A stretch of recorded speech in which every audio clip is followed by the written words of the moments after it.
오늘은 창세기 1장 1절에서 5절 본문의 말씀을 통해 흘러넘치는 하나님의 선하심, 흘러넘치는 하나님의 선하심이라는 제목의 말씀으로 살펴볼 때 창조 기사를 통해 우리 삶에 흘러넘쳐 오시는 하나님의 선하심을 발견하시고 누리시는 모든 성도님 되시길 주님 이름으로 축복합니다.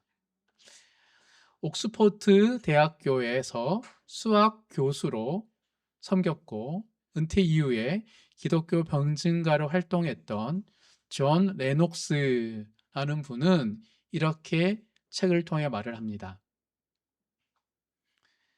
세계관에 대해서 얘기하셨거든요. 제가 읽어드리겠습니다. 성경적 세계관은 하나님으로부터 시작하고 무신론자의 세계관은 우주로부터 시작한다.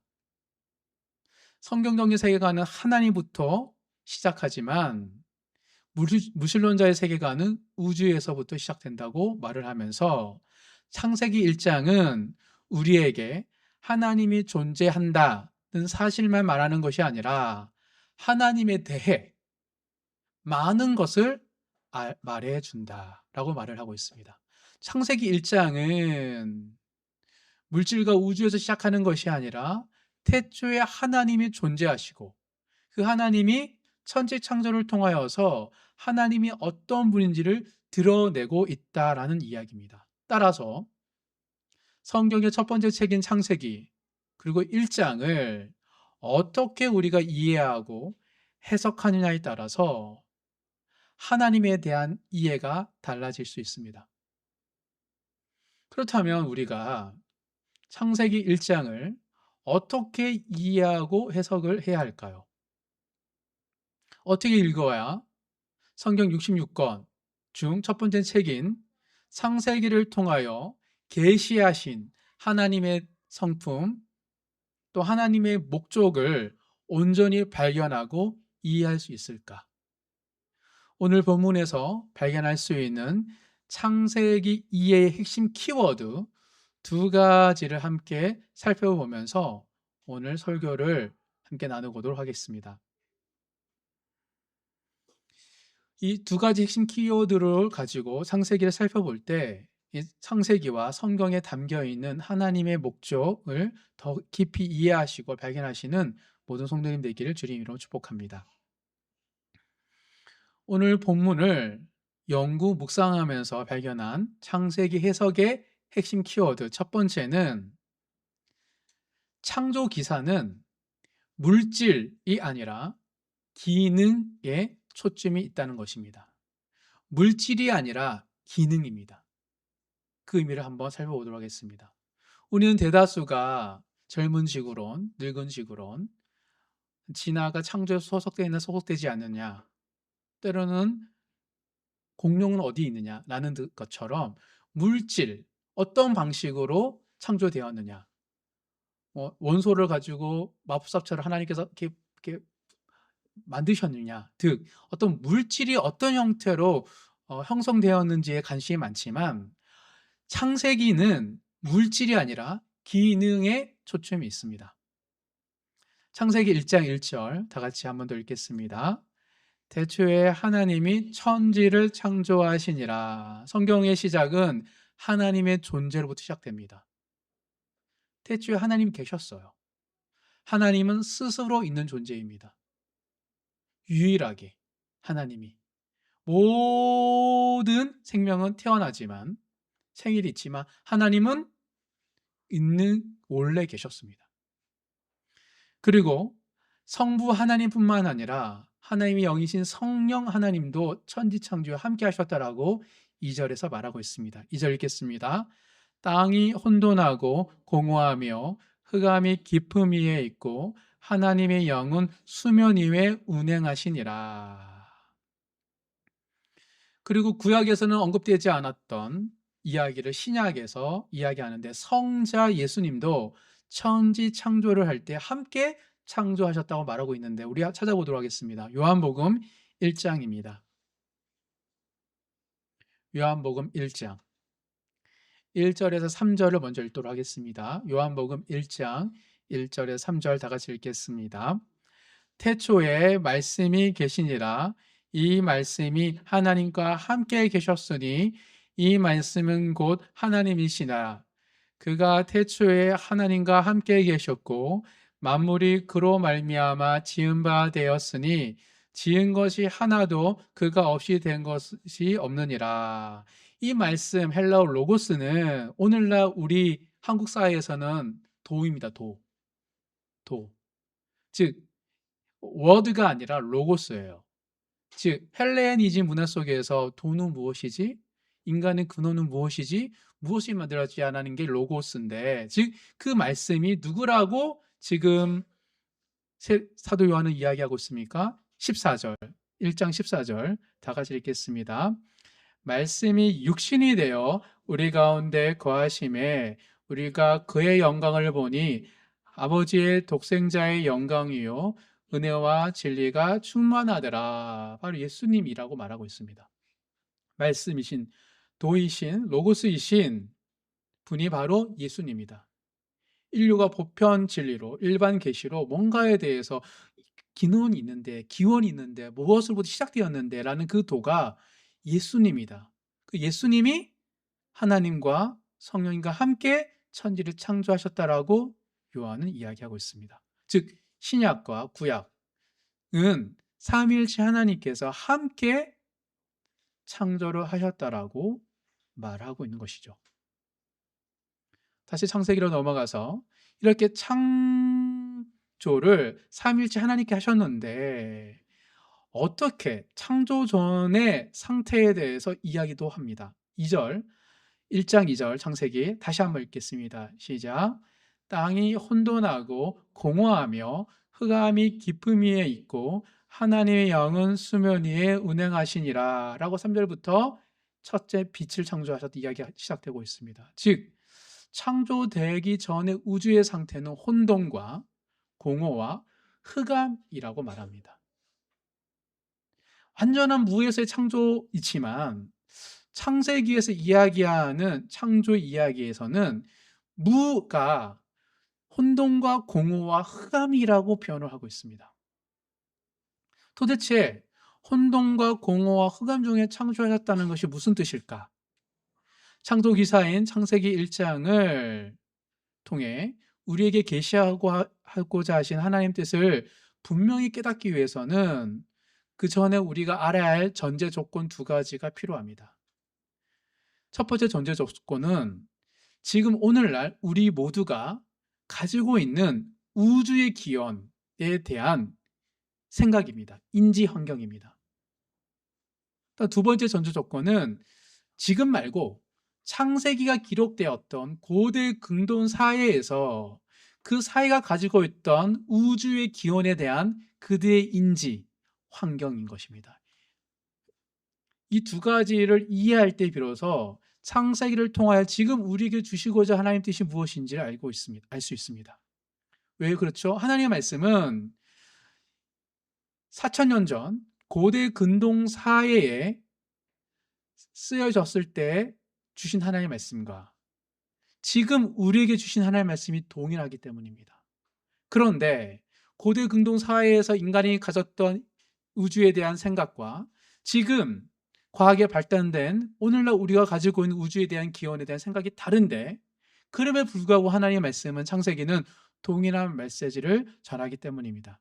따라서 서로 다른 두 가지의 문화, 인지 환경에 대한 이해가 밑바탕이 될 때 하나님께서 창세기 1장을 통해 고대 근동 사회 사람들에게도 지금 우리들에게도 주시는 것이 무엇인지를 분명하게 해석할 수 있기 때문입니다. 이 두 가지를 먼저 살펴보도록 하겠습니다. 첫 번째, 오늘날 현대인들이 가지고 있는 우주와 생명의 기원에 관한 인지 환경에 대해서 한번 살펴보도록 하겠습니다. 오늘날 우리 현대인들은 우주와 생명의 기원에 대해서 두 가지의 관점을 가지고 있습니다. 첫 번째는 무엇이죠? 창조론. 두 번째로는 유물론입니다. 창조론은 무엇이냐면 초월적인 존재, 즉 신이죠.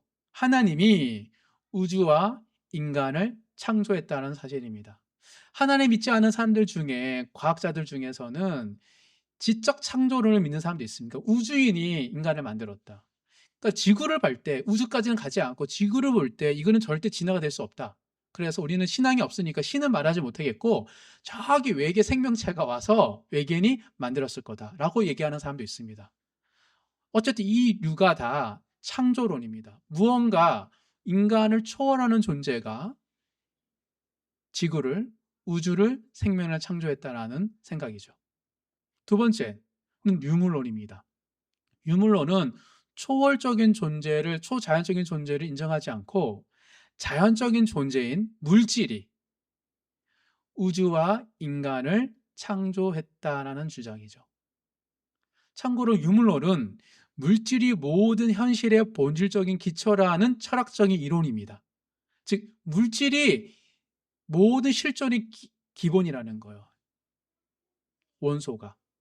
그래서 유물론적 세계관을 따르는 사람들은 우주의 기원을 빅뱅 이론으로 설명하려고 합니다.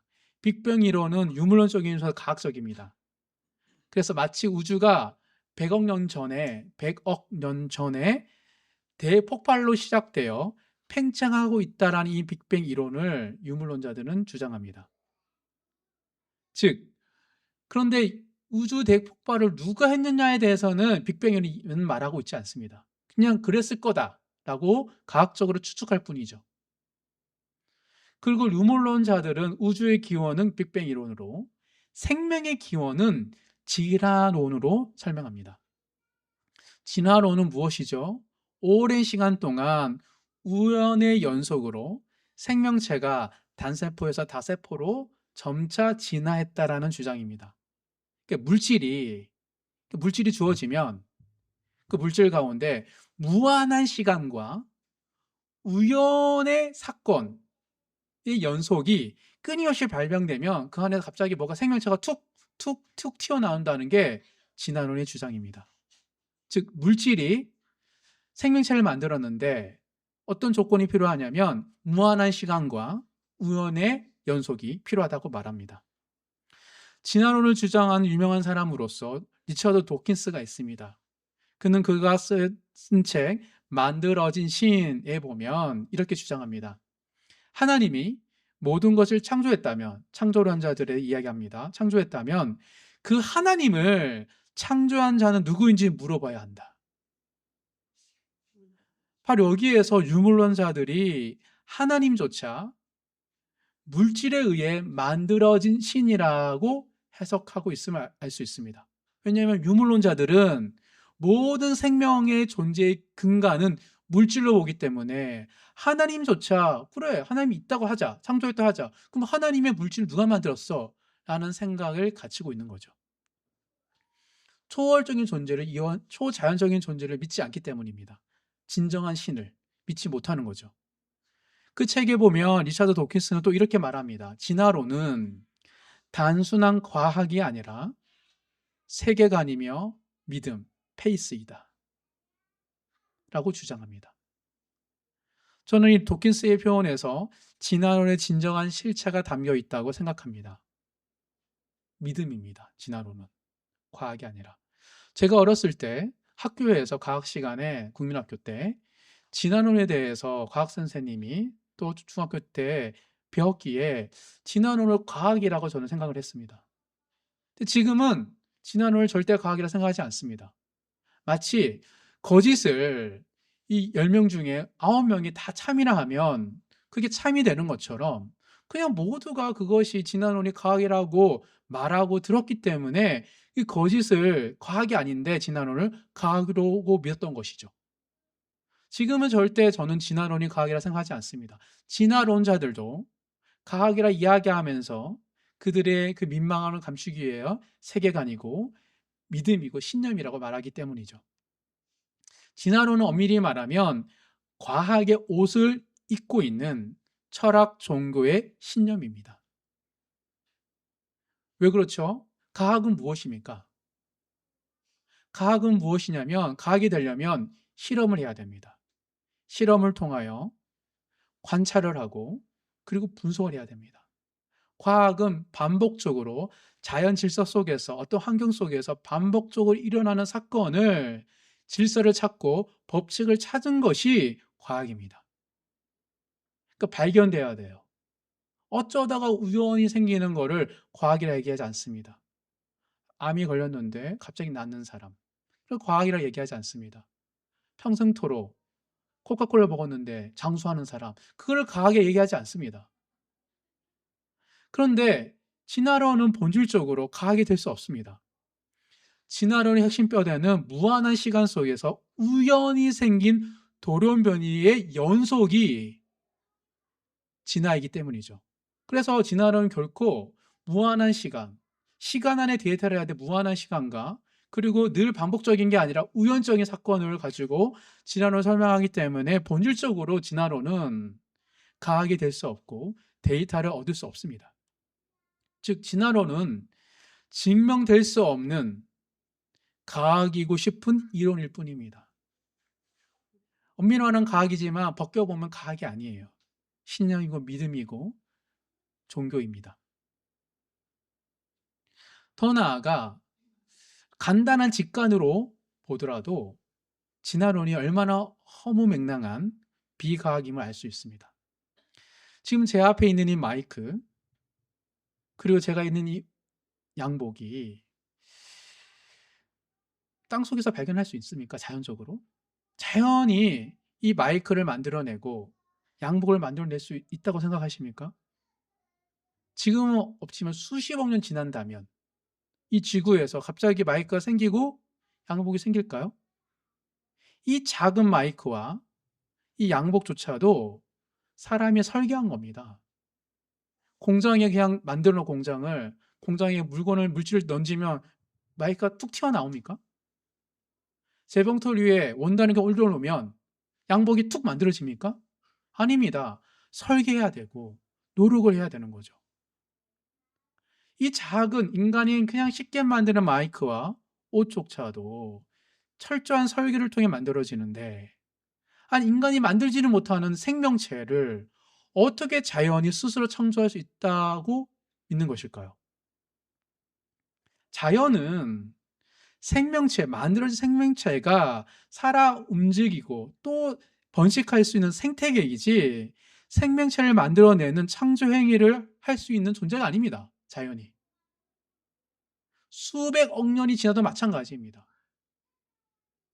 어느 누가 수백억 년 지나면 땅속에서 핸드폰을 발견할 수 있다고 생각합니까?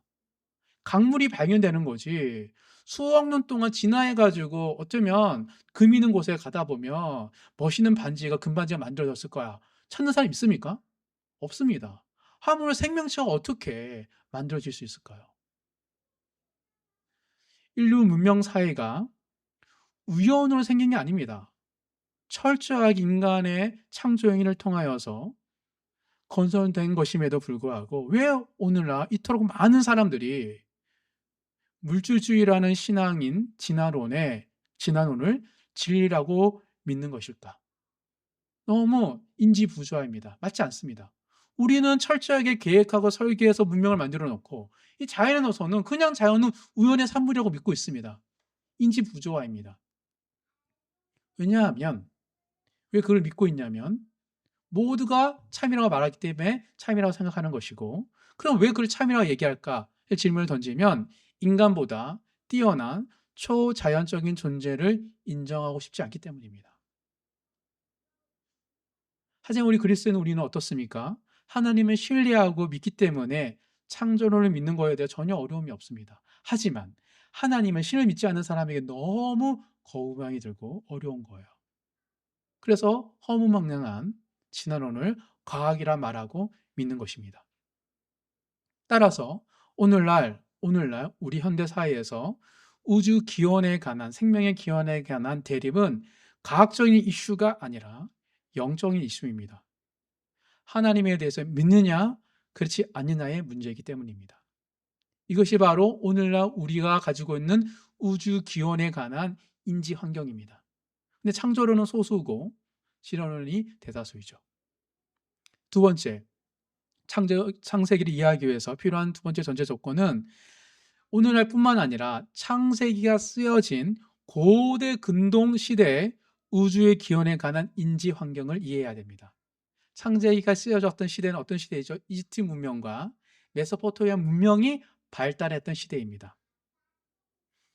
히튼 컬리지 구약학 교수인 존 월튼 교수는 그의 책 창세기 1장과 고대 근동 우주론에서 이집트 문명과 메소포타미아 문명인 수메르 문명, 아카드 문명의 문헌을 참고하면서 이 창세기의 이야기와 그리고 수메르, 아카드, 이집트의 신화가 얼마나 비슷하고 다른지에 대해서 연구를 합니다.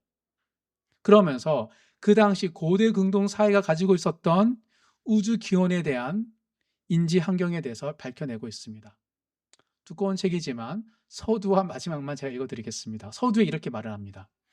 우주론은 옛날이나 지금이나 항상 인류의 중요한 관심사 중에 하나다. 수메르와 이집트 신화에서 발견되는 가장 초기의 견해로부터 과학과 신앙 사이에서 관계에 관한 현대의 논의 및 진화와 직접 설계를 둘러싼 논쟁 등에 이르기까지 사람들은 만물의 기원에 관해 매우 다양한 이론을 제시해 왔으며 때로는 어느 한 견해가 다른 견해보다 더 우월한지를 두고 격렬한 논쟁을 벌여왔다. 즉 수천 년 전부터 우주의 기원에 대해서 여러 논의가 있었다는 거예요. 그러면서 월턴 교수는 그 고대 근동사의 이집트 문화와 메소포타미아의 문화의 신화에서 창세기를 비교하고 있습니다. 그러면서 결과적으로 이렇게 말합니다. 창세기 해석을 위한 이 연구의 가장 중요한 결과는 창세기 이야기가 물질 기원보다 기능 기원에 속하며 신전 이데올기가 창세기 우주론의 기초를 형성한다는 점을 인식하는 데 있다. 무슨 뜻이냐면 오늘날 우리는 유물론적 사고 체계에 있기 때문에 우주의 기원에 대해 이야기할 때 물질의 이슈를 가지고 있습니다. 그런데 고대 근동사회에서는 유물론적 사고 체계가 아니라 기능론적 사고 체계를 가지고 있었대. 기능 존재론. 그래서 물질이 아니라 우주는 어떻게 기능을 하고 있고 이 기능과 질서를 누가 만들었느냐가 이슈였다고 말을 하고 있습니다. 계속 좀 어려운 얘기지만 계속 이어서 얘기하겠습니다. 가장 중요하게도 그리고 근본적으로 이스라엘은 고대 근동의 기능 존재론에 대한 믿음을 공유했다. 메소포타미아 문명과 이집트 문명과 창세기가 동일한 인지 환경을 가지고 있다는 거예요. 어떤 대상이, 잘 들어보세요. 어떤 대상이 존재한다고 규정할 때, 오늘날은 존재한다고 얘기할 때 물질을 얘기하죠. 어떤 물질이야? 물질이 어떻게 물질로 바뀌었어? 그 물질의 변화에 진화론이 이야기하는 거잖아요. 근데 고대 근동 사회에서는 어떤 대상이 존재한다고 규정할 때 그것이 질서 있는 우주 안에서 어떤 기능을 가져야 한다는 믿음은 모든 우주론 문헌에서 분명히 드러난다. 즉 우주를 바라볼 때 질서로 본 거예요. 그리고 질서 속에서 이 존재는 어떤 기능을 하지에 따라 그것이 존재의 유무를 따졌다는 겁니다. 마찬가지로 우주 발생 이전의 환경은 고대 세계 전반에 걸쳐 태고의 물들과 어둠을 포함한다고 묘사한다. 이집트 신화에서도 메소포타미아 신화에서도 창조 이전에 뭐가 있다? 태고의 물과 어둠이 있다고 얘기합니다. 즉 고대 근동 사회에서의 창조 전의 세계는 물질이 없는 세계가 아니라 기능이 없는 세계다. 오늘날 우리는 창조 전을 뭐라 그래요? 물질이 없는 거라 생각하잖아요. 고대 근동 사회에서의 창조 전은 기능이 없는 어둠, 혼돈, 흑암, 공허. 이게 창세기 1장 2절에서 말하는 겁니다. 창조는 뭡니까? 혼돈과 공허와 흑암을 질서를 부여하고 기능을 부여해서 돌아가게 하는 것이죠. 오늘날 과학으로 볼 때 지구의 자전, 태양의 공전, 천체의 움직임, 그다지 고대 근동사회는 몰랐죠. 하지만 그들은 음력이든 다리를 통하여서든 뭔가 질서를 발견했고, 오늘 우리는 과거를 통하여 질서 정연하게 돌아가고 있음을 우리는 알고 있는 것이죠. 즉, 질서가 없는 세계를 기능과 질서를 부여한 것이 천지창조였다는 것입니다. 따라서 하나님은 아무것도 없는 것에서 천지를 무에서 창조하셨지만, 창세기에서 강조하는 건 뭐냐면 기능이 없고 질서가 없는 것을 기능과 질서를 부여한 존재이심을 강조하고 있는 것이죠. 만약에 물질의 창조가 중요했다라면 창세기에 어떤 창조 기사가 있어야 되냐면 천사가 있어야 됩니다. 근데 창세기는 천사를 창조했던 기사가 없잖아요. 천사를 창조했음에 불구하고, 즉 창세기의 관심은 물질이 아닙니다. 기능에 초점이 있는 것입니다. 그래서 창세기 1장에 보면 첫째 날부터 일곱째 날까지 천지를 창조하잖아요. 다 순서와 과정을 통하여 우주의 기능과 질서를 부여하는 방식으로 묘사되고 있습니다. 6일째 동안 창조를 하시고 7일째는 쉬시죠. 그건 완성을 의미합니다. 하나님은 쉼이 없으시잖아요. 피곤함이 없으시잖아요. 근데 왜 쉬시죠? 6일이 완전하기 때문에. 그러니까 7일째 쉬셔야지 6일이 완전함을 의미하는 겁니다. 완전한 창조라는 거, 6일이. 근데 첫날부터 셋째 날까지 뭘 만들었냐면 형태를 만들어요. 우주의 형태. 그리고 4, 5, 6일째와는 그 안에 채우십니다. 첫째 날 뭘 만드시죠? 빛이라는 형태를 만드시고, 4일째 뭘 만들어요? 해, 달, 별. 빛을 발현하는 해, 달, 별을 채우시죠. 둘째 날 궁창의 물과 궁창 아래에 있는 물 사이에 궁창을 만드시죠. 그리고 5일째 그 궁창에 뭘 하죠? 궁창 위의 물에는 새를 만드시고 궁창 아래에 있는 물에는 물결을 넣으시죠. 다섯 번째 날에. 세 번째 날에 어떤 형태를 만드시죠? 땅을 만드시고 식물을 만드시죠. 그리고 여섯 번째 날에 그 땅에 거하는 동물을 만드시고 마지막으로 인간을 만드시죠. 이 모든 천지창조의 순서는 이 세상에, 혼돈 가운데 있는 세상에 질서를, 기능을 부여하시는 방식으로 묘사하고 있습니다. 그리고 이 모든 형태와 체험을 마치신 후에 안식을 함으로 완전한 창조를 의미합니다. 세상을 완전한 기능과 완전한 질서 속에 만드신 분이 누구다? 하나님이시다. 그래서 월턴 교수는 이 기능의 관점으로 창세기를 이렇게 말을 합니다. 우주 안에서 가장 두드러지게 나타나는 기능은 시간, 날씨, 풍요로움에 속하는 것들이다. 시간은 낮과 밤의 교대 주기와 달력과 관련된 것이고, 날씨는 창공위에서 조절되는 것이고, 풍요로움은 비옥한 땅, 강 및 다른 물과 근원, 씨 뿌린 수확이다. 이게 뭐냐면 고대 근동 사회에서 시간이 바뀌어요. 그리고 시간은 어떻죠? 우리는 알고 있죠. 지구의 자전, 지금으로 볼 때. 그리고 공존을 통하여서 시간이 생기는 거잖아요. 근데 시간에 따라 날씨가 변화되는 겁니다. 봄, 여름, 가을, 겨울. 그리고 그 시간과 날씨 속에 식물이 풍성해졌다가 겨울에서 수확을 했다가 그 겨울을 지나는 이 모든 질서와 기능을 누가 만들었느냐? 그게 신이라고 이야기하는 겁니다. 즉 고대 세계에서 우주가 단순히 물질로만 가득 차 있는 것이 아니라 기능적인 실체로 가득 차 있다.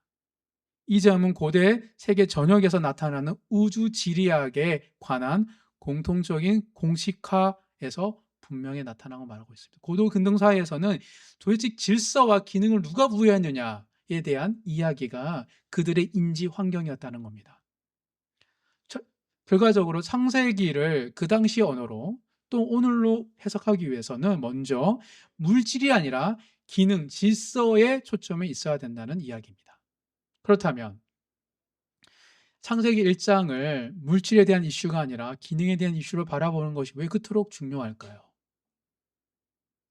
우리가 이제 창세기 읽는데 왜 그토록 기능, 질서의 관점으로 바라보는 게 중요할까?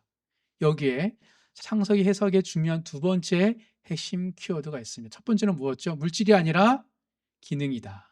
두 번째 핵심 키워드는 창조 기서는 물질이 아니라 인간에 초점이 있다는 겁니다. 기능으로 보잖아요. 인간이 드러납니다. 이론 물리학자인 리 스몰리는 물질이 아니라 기능이 중요한 이유에 대해서 과학자로서 이렇게 표현합니다. 별의 생성과 관련돼서 다음 같은 이야기를 합니다. 이번 이론 물리학자니까 천체 물리학자겠죠. 별이 존재하는 것은 자연 속에 서로 다른 힘들 사이에 몇 가지 정밀한 균형이 존재하기 때문이다. 그러니까 너무 어려운 얘기지만 이런 물리학자들이 볼 때 우리는 지금 지구와 달이 왜 계속 같은 거리에 돌고 있을까? 지구가 왜 태양을 돌고 있을까? 이 행성들, 행성 사이가 왜 있을까라는 부분 속에서 연구하다 보니 서로 다른 힘, 만류 인력처럼 이렇게 땡기는 힘, 미는 힘이 적절하게 있는 거잖아요. 그 정밀한 균형이 별들 사이에 있다라는 거예요. 이 정밀한 균형이 존재하려면 이러한 힘들이 얼마만큼 강하게 적용할지 제어하는 변수들이 정교하게 조율되어야 된다. 하다못해 우리가 로켓을 쏘거나 인공위 쏠 때도 엄청 계산을 하잖아요. 많은 경우 다이얼이 한 방향 혹은 다른 방향으로 조금만 돌아가도 별이 없는 세상이 나타나고 우리 우주보다 훨씬 못한 구조로 이루어진다. 계산하다가 조금만 수치를 바꾸면 별들 사이의 어떤 힘 균형을 갑자기 별들이 다 사라져 버린대요. 서로를 땡기고 미는 게 다 사라지기 때문에. 무슨 말이죠?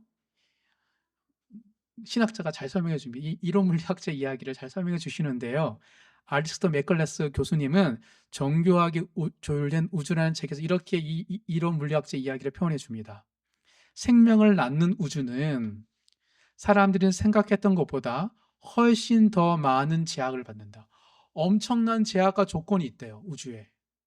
때문에 많은 사람들이 우주가 생명이 존재할 수 있게 정교하게 조율되었다고 말하게 되었다. 연구하면 연구할수록 엄청나게 정교하게 조율되었다. 마치 우리가 마이크를 핸드폰을 만들 때 정교해야 되거든요. 엄청 설계해야 되거든요. 이게 만들어지잖아요. 우주가 그냥 빵 해서 만들어진 게 아니라 엄청나게 정교하게 조율되어 있다는 것을 발견하게 되었다라고 말을 하고 있습니다. 우리가 생각하는 것보다 우주가 자연세계가 엄청 정밀하고 서로가 조율되어 있다는 것이죠. 그래서 창세기 1장에서 정교하게 창조하고 있다는 것을 창세기는 이렇게 표현하고 있는 거예요. 3절, 4절, 5절 이런 생각과 이런 관점을 한번 읽어보겠습니다. 3절, 4절, 5절입니다. 하나님이 이르시되 빛이 있으라 하시니 빛이 있었고 빛이 하나님이 보시기에 좋았더라. 하나님이 빛과 어둠을 나누사 하나님이 빛을 낮이라 부르시고 어둠을 밤이라 부르시니라. 저녁이 되고 아침이 되니 이는 첫째 날이니라. 제가 중학교 때 과학 선생님이 이 진화론을 이야기하면서 창조는 이렇게 표현했습니다. 뭐 원소가 몇 시까지가 있는데 아마 창조론은 이렇게 했을 거예요. 하나님께서 이 원소를 붕 띄우고 싹 섞어버리면 물질이 만들어져. 아마 그렇게 창조되었을 것 같아라고 말했던 게 아직도 기억납니다. 진화론을 이야기하는 과학 선생님이 묘하게 창조를 얘기할 때 교회 다니시나? 그러면서 그분이 나름 이런 진화론적인 과학적인 근거로 이 창조를 설명했던 그게 되게 충격이었고 멋있게 들렸기 때문이죠. 하지만 창세기는 절대 물질을 이렇게 섞었다는 방식으로 천지창조를 설명하지 않습니다. 어떻게 표현하고 있죠? 말씀으로, 정교한 말씀으로, 언어로. 하나님의 얼령인 빛이 있으라 하니 빛이 존재합니다. 즉 하나님의 말씀인 우리의 말이 정교하잖아요. 사람의 언어가. 정교한 이 언어로 세밀하게 정교하게 세상을 지었다라는 표현을 얼령으로 표현하고 있는 것입니다. 있으신 게 아니에요. 굉장하게 하나님께서 공을 들이시면서 천지를 창조하셨다는 것이죠. 세밀한 말씀으로 우주의 형태를 만드시고 3일째, 나머지 3일 때는 체험의 방식으로 순차적으로 창조하셨습니다. 그렇다면 고대 근동 사회의 이 기능의 관점으로 창세기를 볼 때 하나님께서 엄청 정교하게 기능을 부여하고 계시는데 왜 이토록 정교하게 조율된 우주로 천지를 창조하셨을까요? 첫째 날부터 다섯 날째 날까지는 얼령으로 창조하시고 나서 보시기에 좋았다라고 말합니다. 근데 유독 6일째는 심히 좋았다고 표현하죠. 즉 보시기에 좋았다는 건 뭐냐면 다 끝나고 좋았다고 하면 되는데 한 날 끝나고 좋았더라. 한 날 끝나고 좋았더라. 그 말은 뭐냐면 마치 공예하는 사람이 무언가를 만드는 사람이 공을 들이셔 정교하게 만드는 것처럼 하나님께서 천지를 정교하게 만드시고 심히 좋았더라. 또 정교하게 만드 심히 좋았더라. 라고 말하고 있는 겁니다. 근데 마지막 6일째는 심히 좋았더라고 특별히 강조하고 있습니다. 왜 그렇죠? 왜 하나님께서는 여섯째 날을 창조한 후에 심히 좋았더라고 말을 하고 있을까요? 창세기 1장 27절 다 같이 한번 읽겠습니다. 하나님이 자기 형상 곧 하나님의 형상대로 사람을 창조하시되 남자와 여자를 창조하시고, 그리고 31절 읽겠습니다. 하나님이 지으신 그 모든 것을 보시니 보시기에 심히 좋았더라. 저녁이 되고 아침이 되니 이는 여섯째 날이라. 유일한 차이는 하나님 형상으로 지음받은 인간 창조밖에 없습니다. 인간을 창조하신 후에 심히 좋았다라고 말하고 있기 때문입니다. 마치 무슨 뜻이죠?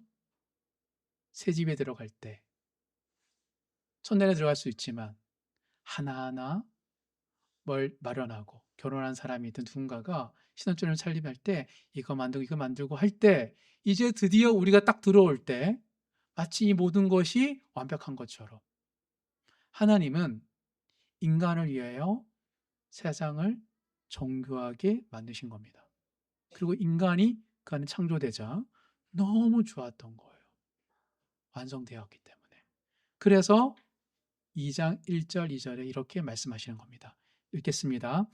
천지와 만물이 다 이루어지니라. 하나님이 그가 하시던 일을 일곱째 날에 마치시니 그가 하시던 모든 일을 그치고 일곱째 날에 안식하시니라. 인간이 딱 그 안에 들어오자 이제는 안식하고 계시는 거죠. 즉, 왜 이토록 정교하게 창조되었는가? 라는 질문은 창조의 목적이 누구에게 있다? 물질이 아니라 인간에게 있기 때문입니다. 인간이 거주할 공간을 만드시고 그 공간을 채우셨고 인간을 창조하시자마자 하나님은 드디어 만족하셨기 때문입니다. 정교하게 조율된 우주는 인간을 위해 하나님이 만드신 공간입니다. 그래서 존 레녹스는 그의 책 최초의 7일이라는 책에서 그 수학자이며 과학자인 그는 정교하게 조율된 우주 창조에 대해서 이렇게 설명합니다. 거듭 되풀이되는 그리고 하나님은 말씀하셨다 라는 구절은 하나님이 그 말씀을 통해 세상의 형태를 만드시고 그것을 생물로 채우신 창의적이고 조직적인 일련의 단계들을 보여준다. 마지막 단계의 하나님은 자신의 형상대로 인간을 창조하셨다. 인간은 하나님의 창조에서 정점을 이룬다. 인간만이 하나님의 형상을 지녔다고 말해진다. 지구는 특별하다. 지구는 인간이 그곳에서 살게 하려는 궁극적인 목적을 가지고 창조되었다. 그러므로 창세기의 내러티브는 우주가 어떻게 존재하게 되었는지에 대해서 알려주기만 하는 것이 아니라 창세기는 우주가 왜 존재하는지에 대해서 말해준다. 지구가 인류의 거처로 설계되었다는 성서의 가르침은 현대과학이 우주의 정교한 조율에 대해 말하는 것과 조화를 이룬다. 창세기 이야기와 현대과학이 이야기하는 우주에 대해 조화가 이루어진다라고 말하고 있습니다. 사랑하는 성도 여러분, 창세기의 핵심의 키워드는 유물론적 생각이 가지고 있는 그 물질이 아니라 기능이 있습니다. 질서에 있습니다. 왜 우주는 이토록 인간이 살기에 적합한가? 왜 인간이 살 수 있도록 만들어졌는가? 그 기능은 누가 부여했는가? 그게 바로 하나님이시라고 성경은 이야기하고 있기 때문입니다. 즉 창세기 1장은 인간을 위해서 하나님이 이토록 세상을 정결하게 만드시고 공을 들이셨다. 인간을 사랑한다는 하나님의 선하심이 흘러 넘치는 말씀인 겁니다. 세상을 창조한 이 봄과 여름과 가을과 겨울과 달을 보고 해를 보고 별을 보면서 창세기는 뭘 이야기합니까?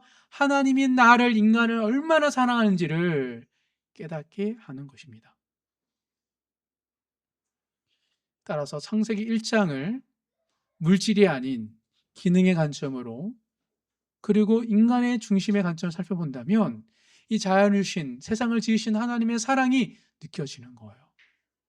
하나님 형상을 닮은 인간을 위하여, 자식 같은 인간을 위하여 하나님은 정교하게 이 우주를 만드셨고 여전히 조율하고 계시고 운행하고 계시기 때문입니다.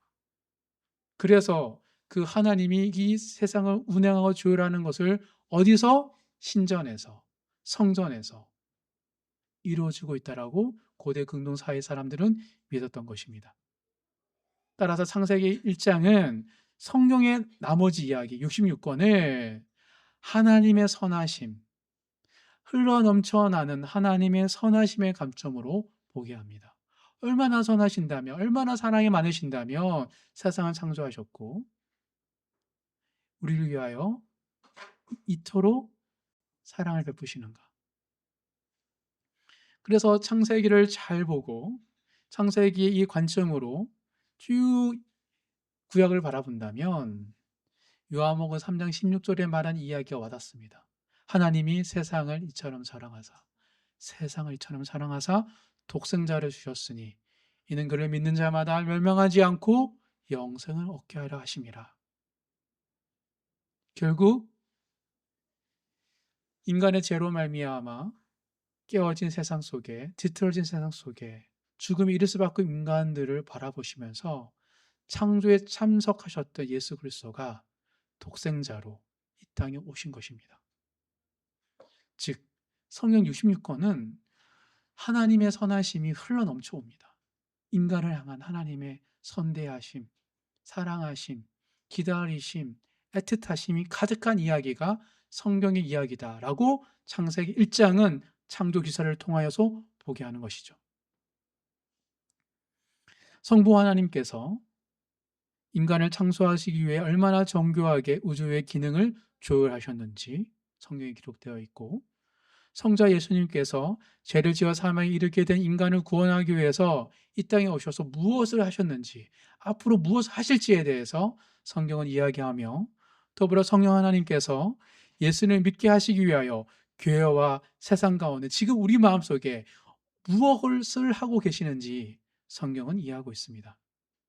성경은 철저하게 삼위일체 하나님의 주체할 수 없는 그 선하심이 인간에게, 우리에게 어떻게 흘러 넘쳐 흐르고 있는지에 대한 사랑의 이야기입니다. 성경 안에서 흘러나오는 그 하나님의 선하심을 매일의 큐티마다, 주일의 설교마다, 가스펠 프로젝트를 연구 묵상하는 순간순간마다 그 하나님의 선하심을 받아 누리시고 감동되시는 모든 성도님 되시길 주님 이름으로 축복합니다. 그러기 위해서는 성령 안에서 성령이 의도한 방식으로 성경을 연구 묵상해야 합니다. 말씀을 정리하겠습니다. 유물론적 가치관이 팽배한 오늘날 창세기 1장에 담긴 하나님 뜻을 바르게 해석하기 위해서는 물질이 아닌 두 가지 키워드를 가져야 한다고 했습니다. 첫 번째는 물질이 아니라 기능의 관점으로 창조 기사를 봐야 되고 질서이죠. 두 번째로는 물질이 아니라 인간에 대한 초점을 가져야 된다고 함께 살펴보았습니다. 이 두 가지 핵심 키워드는 물질주의에 빠져들 수 있는 오늘날 우리들에게 소비하고 생산하고 또 소비하는 그런 물질이 아니라 인간을 향한 하나님의 선하심을 깨닫게 되어집니다. 여전히 우리도 좋은 걸 주시면 하나님을 기뻐하잖아요. 하지만 물질이 아니라 하나님은 사람, 또한 우리 주위에 있는 환경, 정격에 조울된 우리 주고받는 관계를 통하여 하나님의 선하심을 우리에게 주시는 분이십니다. 오늘 말씀에서 살펴본 것처럼 바른 말씀 묵상을 통해 흘러넘치는 하나님의 선하심을 일상 속에서 늘 경험하시는 모든 성도님 되시길 주의 이름으로 축복합니다.